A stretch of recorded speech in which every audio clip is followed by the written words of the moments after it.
Welcome to Kenton Teaches. Enjoy the video.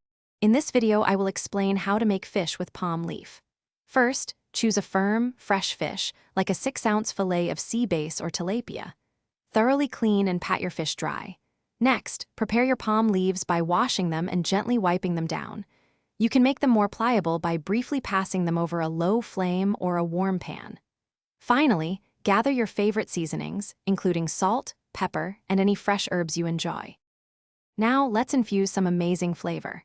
Season your fish generously on both sides with a good pinch of salt, freshly ground pepper, and your chosen spices, perhaps a balechi fish advi or turmeric. Then, layer fresh aromatics like thin slices of lime, a few sprigs of cilantro, or minced ginger directly onto the fish. Place each seasoned fillet onto a lightly oiled palm leaf. Carefully fold the leaf around the fish, creating a neat, secure packet, and you can tie it with a thin strip of the leaf or kitchen twine.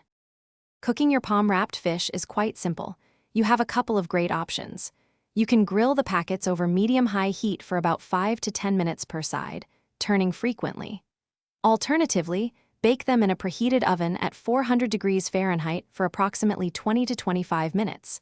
The fish is perfectly cooked when it turns opaque and flakes easily with a fork.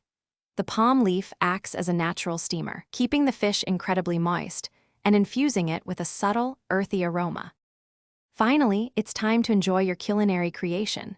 For a truly impressive presentation, serve the fish directly in its palm leaf wrapper on individual plates. This allows each person the delightful experience of unwrapping their own flavorful meal. This dish pairs wonderfully with a side of fluffy steamed rice, a vibrant fresh salsa, or warm, soft tortillas. A squeeze of fresh lime juice and a sprinkle of chopped herbs like cilantro will add a bright, finishing touch. Thanks for watching. Please subscribe if this video was helpful.